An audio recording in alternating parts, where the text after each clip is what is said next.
I'm Peg Breen from the New York Landmarks Conservancy. We're at Fort Greene Park in Brooklyn, site of a moving Revolutionary War memorial. It's another tourist in your own town excursion.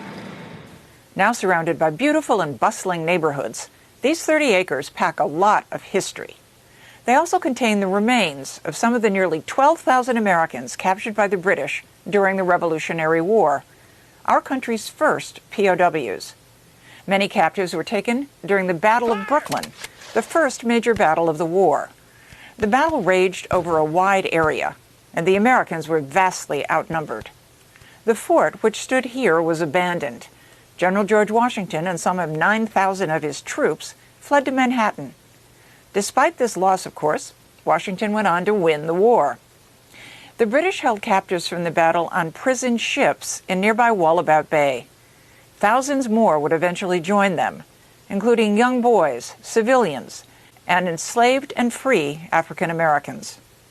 The conditions were overcrowded, filthy, and cruel. Prisoners from all 13 colonies perished on the ships from disease and malnutrition. Some 11,500 persons died on the ships, more than in all the other battles of the war. Most of them could have been saved and released by pledging allegiance to Britain, but few, if any, did. The British threw the bodies of the dead into the East River. As bodies and bones washed ashore, Brooklyn residents buried them in shallow graves where the Brooklyn Navy Yard stands. Eventually, the remains were entombed on a local farm. 30 years after the battle, celebrated poet Walt Whitman was editor of the Brooklyn Daily Eagle. Whitman began a campaign for a public park and proper crypt on the grounds of the old fort.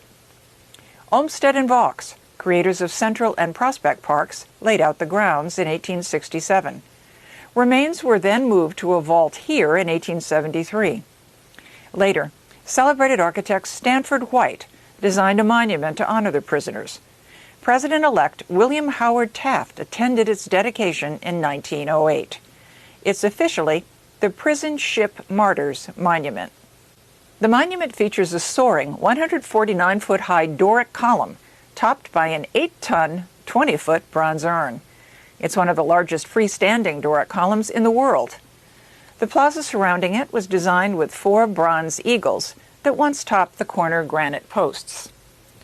The bronze pieces were designed by sculptor Adolf Weinman, best known for the statue of civic fame that sits atop the Municipal Building in Lower Manhattan.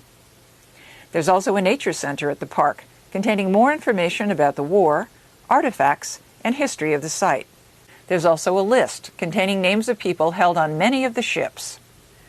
The Fort Greene Park Conservancy and urban park rangers staff the nature center and offer a variety of programs.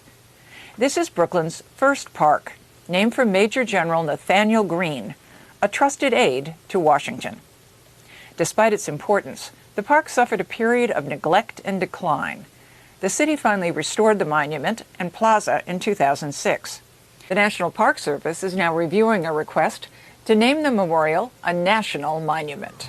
Area residents use Fort Greene Park for all kinds of activities, but it's also hallowed ground. The remains that rest here are a vivid reminder of New York's important role in America's fight for freedom.